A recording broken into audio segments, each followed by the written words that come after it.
तो चलिए अब हम देखते हैं हमारे इस पेपर का पहला प्रश्न, जिसमें आपको कहा गया है एमएस वर्ड में टेक्स्ट डाटा या नंबर को किस ऑप्शन के द्वारा आरोही या अवरोही क्रम में जमाया जाता है। तो दोस्तों आपको सबसे पहले पता होना चाहिए कि एमएस वर्ड क्या होता है। दोस्तों यदि आप कंप्यूटर सेंटर गए हो पूरे साल और आपने कंप्यूटर चलाना सीखा है तो मैं जानता हूं कि आप एमएस वर्ड के बारे में जरूर जानते होंगे। दोस्तों एमएस वर्ड के अंदर क्या बनती है?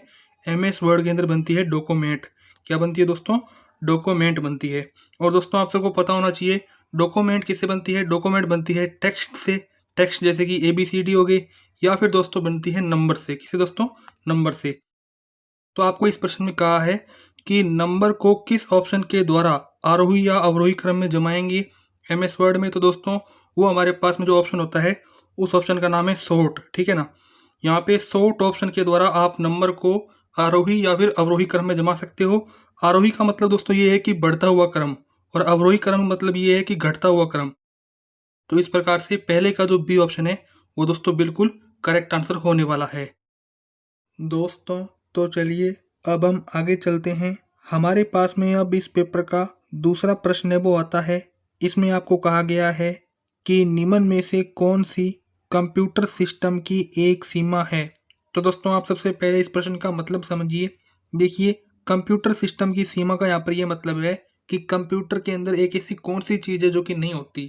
तो देखिए ए ऑप्शन स्पीड। तो दोस्तों कंप्यूटर की स्पीड है वो तो होती है, यानी कि ये कंप्यूटर की सीमा नहीं हुई।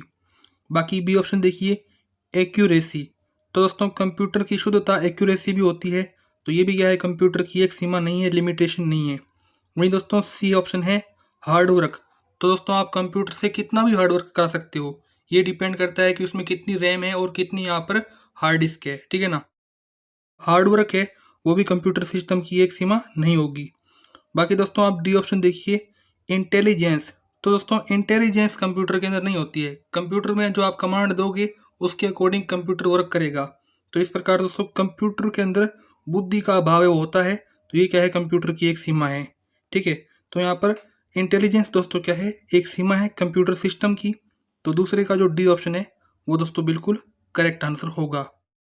तो चलिए अब हम दूसरे प्रश्न के नीचे तीसरा प्रश्न है वो देख लेते हैं। इसमें आपको कहा गया है कि निम्नलिखित में से कौन सा सही है। यानी कि दोस्तों आपको तीसरे प्रश्न में 4 ऑप्शन दिए गए हैं, A, B, C और D। दोस्तों आपको बताना है कि कौन सा ऑप्शन है वो सही होने वाला है। जैसे कि ए ऑप्शन देखिए 1 kilobyte is equals to 1000 bytes.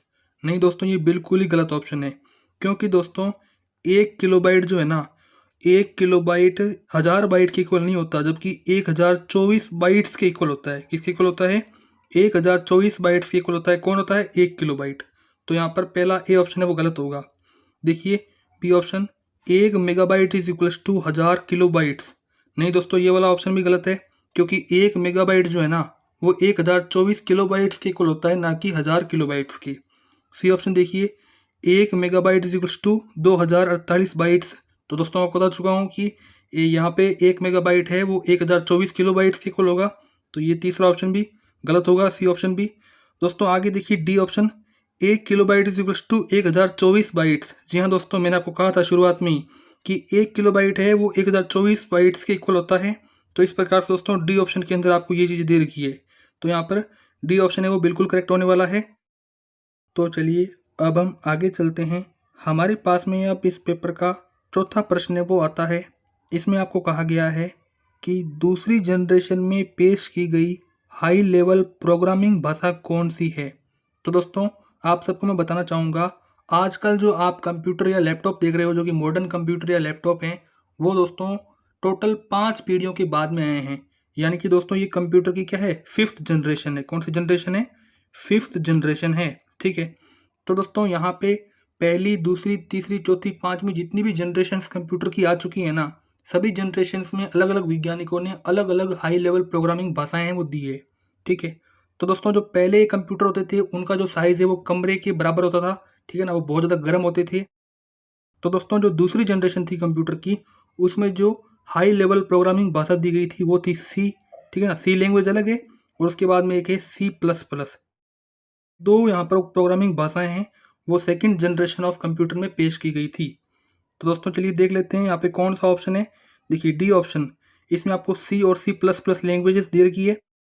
दोस्तों तो चलिए अब हम आगे चलते हैं। हमारे पास में अब इस पेपर का जो 5वां प्रश्न है वो आता है। इसमें आपको कहा गया है कि प्रधानमंत्री जन धन योजना भारत सरकार द्वारा कब शुरू की गई थी। तो दोस्तों मैं आप सबको बताना चाहूँगा, भारत के प्रधानमंत्री श्री नरेंद्र मोदी जी द्वारा अगस्त 2014 के अंदर प्रधानमंत्री जन धन योजना है उसको दोस्तों लॉन्च किया गया था अगस्त 2014 में। तो इस प्रकार से 5वें का जो बी ऑप्शन है वो दोस्तों बिल्कुल करेक्ट आंसर होने वाला है। तो अब आप 5वें प्रश्न के नीचे छठा प्रश्न देख सकते हैं। इसमें आपको कहा गया है कि विंडोज़ 10 में कौन सा वेब ब्राउज़र इंटरनेट एक्सप्लोरर से बदल दिया गया है। दोस्तों आप सबको पता होना चाहिए कि लैपटॉप के अंदर क्या डलती है, विंडोज़ डलती है। कौन सी डलती है, विंडोज़। दोस्तों ये विंडोज़ कई प्रकार की होती है, जैसे कि आपने नाम भी सुना होगा, विंडो 7 हो गया, विंडो 8 हो गया, विंडो 10 हो गया। तो हाल ही में अभी चल रही है विंडो 10, ठीक है ना। पुरानी थी वो विंडो 7 थी, विंडो 8 थी, जो कि लगभग विद्यार्थियों ने चलाई होगी, ठीक है ना। बहुत सिंपल थी ये, लेकिन एक्स्ट्रा ऑर्डिनरी आ चुकी है जो कि है विंडो 10। तो दोस्तों हुआ क्या है कि जो लैपटॉप या कंप्यूटर में अब विंडोज़ 10 जो आई है ना, उसमें जो पहले इंटरनेट एक्सप्लोरर था, कौन सा था, इंटरनेट एक्सप्लोरर, ठीक है ना। ये क्या है, एक प्रकार का वेब ब्राउज़र है जो कि दोस्तों विंडोज़ 7 और विंडोज़ 8 में था। लेकिन दोस्तों जैसे ही विंडोज़ 10 आया ना, इस इंटरनेट एक्सप्लोरर की जगह एक नाम है, उसका नाम है माइक्रोसॉफ्ट एज। ये दोस्तों नाम है वो बदल दिया गया इंटरनेट एक्सप्लोरर का और उसकी जगह नाम रख दिया गया माइक्रोसॉफ्ट एज, जो कि दोस्तों विंडोज़ 10 में लागू कर दिया गया। तो इसमें आप देख भी सकते हैं कि वेब ब्राउज़र कौन सा था जो कि इंटरनेट एक्सप्लोरर से बदल दिया गया था विंडोज़ 10 में। तो दोस्तों वो था option number A, Microsoft Edge. दोस्तों तो चलिए अब हम छठे प्रश्न के नीचे 7वां जो प्रश्न है वो देखते हैं। इसमें आपको कहा गया है कि MS एक्सेल में एक अलग शीट पर स्थित सेल से डाटा प्राप्त करने को क्या कहा जाता है। तो चलिए सबसे पहले हम इस प्रश्न का जो मतलब है वो समझ लेते हैं। दोस्तों इस प्रश्न में आपको कहा गया है MS एक्सेल। क्या कहा गया है, MS एक्सेल। दोस्तों MS एक्सेल के अंदर क्या बनती है, MS एक्सेल के अंदर बनती है वर्कशीट। क्या बनती है दोस्तों, वर्कशीट, ठीक है। दोस्तों ये जो वर्कशीट है ना, वो विभिन्न प्रकार की सेल से मिलकर बनी होती है। किससे मिलकर बनी होती है, सेल से मिलकर बनी होती है। तो दोस्तों चलिए मैं आपको एक डायग्राम द्वारा दिखा देता हूँ। जैसे कि MS एक्सेल के अंदर ये हमारे पास में क्या है, कोई एक शीट है, ठीक है ना। ये दोस्तों जो शीट है ना, वो विभिन्न प्रकार की सेल से मिलकर बनी होती है। जैसे कि ये सेल 1 आ गया, सेल 2, सेल 3 और ये सेल 4। दोस्तों ये जो हमारे पास में सेल होती है ना वर्कशीट के अंदर, इस सेल के अंदर क्या होता है, डाटा भरा जाता है। क्या भरा जाता है दोस्तों, डाटा भरा जाता है, ठीक है ना। ये डाटा न्यूमेरिक फॉर्म में भी हो सकता है और अल्फ़ाबेटिकल फॉर्म में भी हो सकता है, ठीक है। और दोस्तों जो यहाँ पर कोई भी डाटा होगा उसकी शुरुआत किससे होगी, बराबर से होगी। किससे होगी, इक्वल से होगी, ठीक है। तो सेल से डाटा प्राप्त करने को क्या कहा जाता है, उसे हम कहेंगे रेफरेंसिंग। क्या कहेंगे दोस्तों, रेफरेंसिंग। यानी कि 7वें का जो सी ऑप्शन है वो दोस्तों बिल्कुल करेक्ट आंसर होने वाला है। दोस्तों तो चलिए अब हम 7वें प्रश्न के आगे 8वां जो प्रश्न है वो देखते हैं। इसमें आपको कहा गया है कि भामाशाह योजना की पहल राजस्थान में कब की गई थी। तो दोस्तों मैं आपको बताना चाहूँगा, सन 2008 के अंदर भामाशाह योजना की पहल है वो राजस्थान में की गई थी। तो इस प्रकार से दोस्तों 8वें का जो डी ऑप्शन है वो दोस्तों बिल्कुल करेक्ट आंसर होगा। तो चलिए अब हम आगे चलते हैं। हमारे पास में अब इस पेपर का 9वां प्रश्न है वो आता है। इसमें आपको कहा गया है कि राजस्थान सरकार ने किस माध्यम से नागरिकों की सभी विभागों की सेवाओं तक पहुंच को सरल बनाने के लिए एक पहल की है।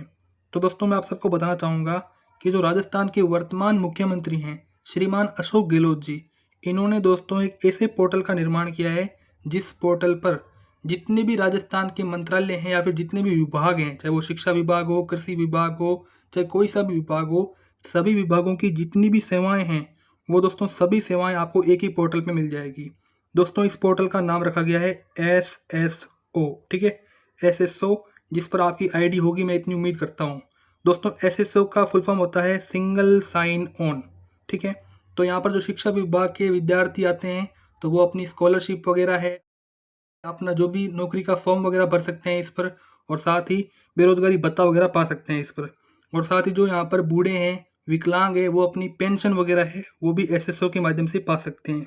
तो एक प्रकार से जितनी भी विभाग की सेवाएं हैं वो दोस्तों आपको एक ही प्लेटफॉर्म पर मिल जाएगी। आपको विभिन्न वेबसाइट्स पर भटकने का यहाँ पर दुख नहीं देखना पड़ेगा। डी ऑप्शन करेक्ट होने वाला है। तो यहाँ पे आप सिंगल लॉगिन इंटरफेस है ना, तो यहाँ पे एसएसओ कर लेना, ठीक है ना, एसएसओ कर लेना, ये यहाँ पर करेक्ट आंसर होगा। दोस्तों तो अब आप 9वें प्रश्न के आगे 10वां जो प्रश्न है वो देख सकते हैं। इसमें आपसे पूछा गया है कि निम्नलिखित में से कौन सा मोबाइल ऑपरेटिंग सिस्टम का उदाहरण है। तो दोस्तों मैं आपको बताना चाहूँगा, पूरी दुनिया में मोबाइल ऑपरेटिंग सिस्टम के 2 उदाहरण हैं। जैसे कि पहला उदाहरण है एंड्रॉयड। क्या नाम है दोस्तों? Android. Android operating system mobile operating system का सबसे बड़ा ऑपरेटिंग सिस्टम है, ठीक है। दूसरा दोस्तों मोबाइल ऑपरेटिंग सिस्टम का उदाहरण है iOS। क्या नाम है दोस्तों? iOS ऑपरेटिंग सिस्टम, ठीक है। दोस्तों एंड्रॉयड ऑपरेटिंग सिस्टम से एंड्रॉयड के मोबाइल बनते हैं। कौन से मोबाइल बनते हैं? एंड्रॉयड के मोबाइल बनते हैं। जबकि iOS ऑपरेटिंग सिस्टम से एप्पल के मोबाइल बनते हैं। तो देखिए आप ऑप्शन पढ़िए, पहला ए ऑप्शन देखिए एंड्रॉयड। जी हाँ दोस्तों, मैं आपको बता चुका हूँ एंड्रॉयड क्या है, मोबाइल ऑपरेटिंग सिस्टम का उदाहरण है, ठीक है। ये हमारे को पहला उदाहरण ही मिल गया, आपसे उदाहरण ही पूछा है यहाँ पे। बी देखिए यहाँ पे आपको विंडोज एक्सपी दे रखा है। नहीं दोस्तों, विंडोज एक्सपी क्या है, लैपटॉप कंप्यूटर का ऑपरेटिंग सिस्टम होता है, मोबाइल ऑपरेटिंग सिस्टम का ये उदाहरण नहीं है। सी ऑप्शन देखिए लिनक्स। तो लिनक्स भी क्या है, ये भी हमारे पास में मोबाइल ऑपरेटिंग सिस्टम का उदाहरण नहीं है। यूनिक्स भी दोस्तों नहीं है। तो इस प्रकार से बी सी डी ये तीनों के तीनों ऑप्शन गलत हैं दोस्तों। जो ऑप्शन ए है एंड्रॉयड, ये हमारे पास में मोबाइल ऑपरेटिंग सिस्टम का वैध उदाहरण होने वाला है। तो अब आप आगे देखिए, हमारे पास में इस पेपर का जो 11वां प्रश्न है वो आता है। इसमें आपसे पूछा गया है कि FAT का पूरा नाम क्या है। यानी कि दोस्तों आपसे FAT की फुल फॉर्म है वो दोस्तों पूछी है।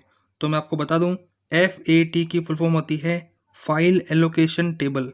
क्या होती है दोस्तों? File allocation table. तो इस प्रकार से 11वें का जो ए ऑप्शन है वो बिल्कुल करेक्ट आंसर होने वाला है। दोस्तों तो चलिए अब हम 11वें प्रश्न के नीचे जो 12वां प्रश्न आता है वो देखते हैं। इसमें आपसे पूछा गया है कि निम्नलिखित में से कौन सा कंप्यूटर हार्डवेयर को चलाता है और अन्य सॉफ्टवेयर चलाने के लिए मंच के रूप में कार्य करता है। तो दोस्तों आपको इस प्रश्न का उत्तर देना है तो आपको सबसे पहले हार्डवेयर का पता होना चाहिए, सॉफ्टवेयर का पता होना चाहिए। चलिए आपको मैं बता देता हूँ क्या होता है हार्डवेयर और क्या होता है सॉफ्टवेयर। जैसे कि आप कंप्यूटर सेंटर में गए होंगे तो आपने कंप्यूटर चलाया होगा ना। तो कंप्यूटर चलाया होगा तो कंप्यूटर में क्या क्या होता है, CPU होता है, माउस होता है, कीबोर्ड होता है, ठीक है। ये जितनी भी चीज़ें हैं जो आप छू सकते हो ये क्या है, हार्डवेयर हैं। एग्जाम्पल आपको बता देता हूँ मैं, CPU, माउस। अब बात करते हैं कि भाई सॉफ्टवेयर क्या होता है। दोस्तों सॉफ्टवेयर जैसे कि आप चलाते हो कंप्यूटर के अंदर MS वर्ड, ठीक है, MS वर्ड चला रहे हो या आप चला रहे हो MS एक्सेल। तो ये हमारे पास में ऐसी चीज़ें हैं जिन्हें आप छू नहीं सकते, केवल कंप्यूटर में इनको चला सकते हो। तो दोस्तों वो जो चीज़ें हैं ना उसे हम कहेंगे सॉफ्टवेयर, ठीक है। तो हार्डवेयर और सॉफ्टवेयर के बीच में एक समन्वय होता है, कोऑर्डिनेशन होता है। ये जो कोऑर्डिनेशन है ना, ये कोऑर्डिनेशन कौन करता है? वो करता है भाई ऑपरेटिंग सिस्टम। कौन करता है? Operating system. ये दोस्तों इन दोनों के मध्य कंट्रोल बनाता है और एक मंच प्रदान करता है इनको चलाने के लिए। तो इस प्रकार से 12वें का जो बी ऑप्शन है वो बिल्कुल करेक्ट होगा। Operating system is the correct answer. तो अब हम 12वें प्रश्न के आगे 13वां जो प्रश्न आता है उसे देखते हैं। इसमें आप और हटा दीजिए, ठीक है ना। यहाँ पे और जो आया हुआ है ना वो गलत है, मिस प्रिंटिंग हो गया था। तो 13वें प्रश्न में कहा है जो टेक्स्ट पेज के बॉटम में प्रिंट होते हैं उसे हम क्या कहते हैं। यानी कि दोस्तों आप सबने MS वर्ड तो चलाया होगा। जैसे कि मैं बना देता हूँ MS वर्ड, ठीक है। ये आपकी स्क्रीन है MS वर्ड की। तो MS वर्ड में आप क्या लिखते हो? टेक्स्ट लिखते हो, ABCD जो भी यहाँ पे अल्फ़ाबेट है वो लिखते हो, है ना। अपनी डॉक्यूमेंट बनाते हो। तो दोस्तों जो ऊपर वाले यहाँ पर जो टेक्स्ट होंगे उन्हें आप क्या कहेंगे और जो नीचे वाले टेक्स्ट हैं उन्हें आप क्या कहेंगे। तो मैं आपको बता दूं ये बहुत इंपॉर्टेंट प्रश्न है। जो बॉटम वाले टेक्स्ट होंगे ना उन्हें आप कहेंगे फुटर। क्या कहेंगे दोस्तों? फुटर। और जो ऊपर वाले टेक्स्ट होंगे उन्हें आप क्या कहेंगे? उन्हें दोस्तों आप कहेंगे हेडर, ठीक है ना। तो इसमें आपसे पूछा गया है कि पेज के बॉटम में कौन से टेक्स्ट प्रिंट होते हैं। तो वो दोस्तों कौन से होते हैं? फुटर होते हैं। तो 13वें का जो सी ऑप्शन है वो बिल्कुल करेक्ट आंसर होने वाला है। दोस्तों तो चलिए अब हम 13वें प्रश्न के नीचे जो 14वां प्रश्न आता है उसे देखते हैं। इसमें आपको कहा गया है कि निम्न में से कौन सा एक एप्लीकेशन सॉफ्टवेयर नहीं है। तो दोस्तों मैं आपको बताना चाहता हूँ कि एप्लीकेशन सॉफ्टवेयर क्या होता है। देखिए, जिस प्रकार से आप अपने मोबाइल के प्ले स्टोर से कोई एक ऐप डाउनलोड करते हो, उसी प्रकार से कंप्यूटर के अंदर भी ऐप डाउनलोड होते हैं। दोस्तों उन ऐप्स को हम क्या कहते हैं? एप्लीकेशन सॉफ्टवेयर कहते हैं। क्या कहते हैं? एप्लीकेशन सॉफ्टवेयर कहते हैं। एग्जाम्पल कौन कौन से? MS वर्ड हो गया, नोटपैड हो गया, ये क्या है हमारे पास में? एप्लीकेशन सॉफ्टवेयर हैं। तो आपको पूछा है कि एप्लीकेशन सॉफ्टवेयर कौन सा नहीं है, ठीक है ना, नहीं का पूछा है। तो देखिए ए ऑप्शन, विंडोज 7। दोस्तों विंडोज 7 क्या है? विंडोज 7 एक प्रकार का क्या है? ऑपरेटिंग सिस्टम है, ना कि एप्लीकेशन सॉफ्टवेयर। तो सीधी सी बात है, पहला ऑप्शन ही क्या है? गलत है। विंडोज 7 क्या है? एप्लीकेशन सॉफ्टवेयर का उदाहरण नहीं है। तो ए ऑप्शन बिल्कुल करेक्ट होगा। बाकी आप देख लीजिए B option, Photoshop, page maker, Notepad, तीनों के दोस्तों तीनों क्या है? एप्लीकेशन सॉफ्टवेयर के उदाहरण है। तो अब आप आगे देखिए, हमारे पास में अब इस पेपर का 15वां क्वेश्चन आता है। इसमें आपको कहा गया है कि निम्न में से कौन सा कंप्यूटर का वर्गीकरण नहीं है। तो दोस्तों मैं आपको बता दूं, कंप्यूटर 4 प्रकार का होता है। पहला मिनी कंप्यूटर, दूसरा नोटबुक कंप्यूटर, तीसरा मैक्स फ्रेम कंप्यूटर और चौथा सुपर कंप्यूटर। ठीक है, ये 4 टाइप्स हैं कंप्यूटर के अकॉर्डिंग टू साइज। तो देखिए इसमें आपसे पूछा है कंप्यूटर का वर्गीकरण कौन सा नहीं है। तो चलिए सबसे पहले हम ऑप्शन देख लेते हैं। ऑप्शन ए है मिनी कंप्यूटर। तो दोस्तों मिनी कंप्यूटर तो होता है। बी ऑप्शन देखिए नोटबुक कंप्यूटर। तो दोस्तों नोटबुक कंप्यूटर भी क्या है? ये कंप्यूटर का वर्गीकरण है। सी ऑप्शन देखिए मेन फ्रेम कंप्यूटर। तो दोस्तों मेन फ्रेम कंप्यूटर भी एक प्रकार का कंप्यूटर है, तो ये भी सही है। आगे डी ऑप्शन देखिए मैक्स फ्रेम कंप्यूटर। तो दोस्तों ये किसी भी प्रकार का कंप्यूटर नहीं होता, क्योंकि यहाँ ऑप्शन आना था सुपर कंप्यूटर, जो कि कंप्यूटर का वर्गीकरण है, लेकिन ऑप्शन दिया गया है मैक्स फ्रेम। ये तो दोस्तों किसी भी प्रकार का कंप्यूटर नहीं है। तो देख सकते हैं डी ऑप्शन करेक्ट होगा। दोस्तों तो अब आगे हमारे पास में इस पेपर का जो 16वां प्रश्न है वो आता है। इसमें आपको बताना है कि एक आउटपुट डिवाइस का उदाहरण कौन सा है। तो दोस्तों मैं आपको बताना चाहूँगा, आपके कंप्यूटर में 2 तरह के डिवाइस होते हैं। पहले दोस्तों होते हैं इनपुट डिवाइस। कौन से होते हैं? Input device. दूसरे जो डिवाइस होते हैं उनका नाम होता है आउटपुट डिवाइस। ठीक है, तो चलिए अब मैं आपको बताता हूँ कि इनपुट डिवाइस क्या होते हैं। तो दोस्तों इनपुट डिवाइस के अंदर आप कोई ना कोई सूचना है वो भेज रहे होते हो, ठीक है ना। जैसे कि यदि मैं आपको इनपुट डिवाइस का एग्जांपल बताऊँ तो वो है कीबोर्ड। क्योंकि दोस्तों कीबोर्ड के अंदर क्या होता है? बटन लगे होते हैं। और दोस्तों जब आप इन बटन को दबाते हो तो ये जो सूचना है वो यहाँ पर कंप्यूटर के डेस्कटॉप में प्रदर्शित होती है। यानी कि दोस्तों कंप्यूटर पर सूचना भेजी जा रही है तो किसके माध्यम से भेजी जा रही है? कीबोर्ड इनपुट डिवाइस के माध्यम से भेजी जा रही है। और दोस्तों यदि मैं बात करूं आउटपुट डिवाइस की, तो आउटपुट डिवाइस को हम कोई भी सूचना नहीं देते हैं, बल्कि आउटपुट डिवाइस खुद हमें सूचना है वो प्रदान करता है। यदि मैं बात करूं कि आउटपुट डिवाइस कौन कौन से होते हैं, तो मॉनिटर। मॉनिटर क्या है? हमारे पास में एक आउटपुट डिवाइस है।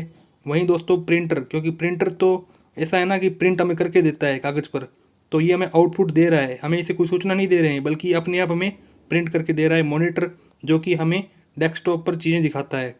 तो जो हमें चीज़ें दिखाए, जो हमें चीज़ें अपने आप दे, तो वो क्या है? आउटपुट डिवाइस हैं। तो देख लेते हैं भाई आउटपुट डिवाइस का उदाहरण कौन सा है। तो इसमें आप ऑप्शन नंबर ए देखिए सॉफ्टवेयर। तो दोस्तों सॉफ्टवेयर ना तो इनपुट डिवाइस है और ना ही आउटपुट डिवाइस, बस केवल आपको फंसाने के लिए ये ऑप्शन दिया हुआ है। तो इस प्रकार से ये सीधा सा कैंसिल हो जाता है। बी ऑप्शन देखिए स्कैनर। स्कैनर दोस्तों इनपुट डिवाइस का उदाहरण है, ये आउटपुट डिवाइस का उदाहरण नहीं है, तो ये भी कैंसिल हो जाता है। सी ऑप्शन देखिए टैप। तो दोस्तों टैप क्या है? ये भी एक इनपुट डिवाइस है, तो ये भी कैंसिल हो जाता है। अब बात करते हैं डी ऑप्शन की, प्लॉटर। तो दोस्तों प्लॉटर क्या है? एक आउटपुट डिवाइस है। जी हाँ दोस्तों, प्लॉटर एक आउटपुट डिवाइस है। यदि मैं बात करूं कि प्लॉटर होता क्या है, सर आप पूछोगे ना प्लॉटर क्या कार्य करता है, यह हमें कैसे सूचना प्रदान करता है बिना किसी सूचना दिए, तो मैं आपको बता दूं प्लॉटर का कार्य प्रिंटर की तरह होता है। लेकिन दोस्तों यदि आपको हाई ग्राफिक्स वाले प्रिंटिंग करानी है ना, तो आप प्लॉटर का यूज करोगे। किसका यूज करोगे? प्लॉटर का यूज करोगे। तो ये भी एक आउटपुट डिवाइस है, ये भी एक आउटपुट डिवाइस है। तो यहाँ पे आपको ऑप्शन नंबर डी देखिए प्लॉटर दे रखा है, ये यहाँ पर आउटपुट डिवाइस का उदाहरण होने वाला है। दोस्तों तो अब आप 16वें प्रश्न के आगे 17वां प्रश्न देखिए। इसमें आपको यह बताना है कि सबसे तेज कंप्यूटर कौन सा होता है। सुपर कंप्यूटर जो है वो सबसे तेज कंप्यूटर होता है। तो इसमें आप ऑप्शन नंबर डी देखिए, सुपर कंप्यूटर आपको दे रखा है जो कि सबसे तेज कंप्यूटर है। तो 17वें का जो डी ऑप्शन है वो दोस्तों बिल्कुल करेक्ट आंसर है, वो होने वाला है। तो चलिए अब हम अपने पेपर का अगला प्रश्न देखते हैं 18वां, जिसमें आपसे पूछा गया है एमएस वर्ड में किस ऑप्शन के द्वारा डॉक्यूमेंट को ऑटोमेटिक रूप से फॉर्मेट कर सकते हैं। दोस्तों तो मैं आपको पहले ही बता चुका हूं कि एमएस वर्ड के अंदर क्या बनती है, एमएस वर्ड में बनती है डॉक्यूमेंट। ठीक है, अब इस डॉक्यूमेंट को आपको ऑटोमेटिक रूप से फॉर्मेट करना है। तो ऑटोमेटिक रूप से फॉर्मेट करने का मतलब ये हुआ कि आपको डॉक्यूमेंट के अंदर जो टेक्स्ट होते हैं ना, जैसे कि टेक्स्ट में लिख रहा हूँ ABCD, ठीक है, ये टेक्स्ट हैं। तो ये जो हमारे पास में टेक्स्ट हैं, इनका यदि आप कलर है वो बदलना चाहते हैं, नीला पीला हरा करना चाहते हैं, या फिर इसके फ़ॉन्ट बदलना चाहते हैं, एरियल, काफ़ी तरह के फ़ॉन्ट आते हैं वो बदलना चाहते हैं, ठीक है, और साथ में फ़ॉन्ट साइज़ बदलना चाहते हैं, तो ये जो ऑटोमेटिक रूप से फॉर्मेट करने का कार्य है, वो किस ऑप्शन में करोगे आप एमएस वर्ड के। तो दोस्तों ये जो हमारे पास में ऑटोमेटिक रूप से फॉर्मेट करने का कार्य होगा, वो कौन से ऑप्शन में होगा, स्टाइल ऑप्शन में होगा। ठीक है ना, तो इस प्रकार से दोस्तों 18वें का जो ए ऑप्शन है वो बिल्कुल करेक्ट आंसर होगा। तो चलिए अब हम 18वें प्रश्न के आगे 19वां जो प्रश्न है उसे देखते हैं, जिसमें आपसे पूछा गया है कि प्रिंटर उत्पादन की गुणवत्ता को किसमें मापा जाता है। तो दोस्तों आपको सबसे पहले यहाँ पे गुणवत्ता का मतलब पता होना चाहिए। गुणवत्ता को इंग्लिश में कहते हैं क्वालिटी। क्या कहते हैं दोस्तों, क्वालिटी। जिस प्रकार से आप दूध की क्वालिटी नापते हो, भाई दूध अच्छा है या फिर खराब है, उसी प्रकार से दोस्तों यहाँ पर प्रिंटर उत्पादन की क्वालिटी है उसको भी जांचा जाता है। उस यूनिट का नाम है DPI। क्या नाम है दोस्तों, DPI। आप यहाँ पर बी ऑप्शन देखिए, DPI आपको दिखा हुआ मिल जाएगा। इसमें जो D है इसका मतलब डॉट्स होता है, ये जो P है इसका मतलब पर होता है, और यहाँ पर जो I है इसका मतलब इंच होता है। यानी कि डॉट्स पर इंच क्या है, DPI की बिल्कुल करेक्ट फुल फॉर्म है। और दोस्तों आपकी RSCT एग्जाम में एक या दो फुल फॉर्म पक्की पूछी जाएगी, इसलिए इस फुल फॉर्म को याद कर लीजिएगा। दोस्तों अब आप कहोगे कि सर प्रिंटर उत्पादन की गुणवत्ता DPI क्यों है, तो मैं आपको बता दूं, आप दुकान से जो प्रिंटर के द्वारा प्रिंट कटवाते हो ना, ये जैसे कि आपका पेज है, आपका प्रिंट निकल गया, उसमें और कुछ नहीं होता, डॉट्स होते हैं। अब जितने ज़्यादा डॉट्स होंगे, ठीक है ना, जितने ज़्यादा डॉट्स होंगे उतना अच्छा प्रिंट आएगा। तो 19वें का जो बी ऑप्शन है वो बिल्कुल करेक्ट आंसर होने वाला है।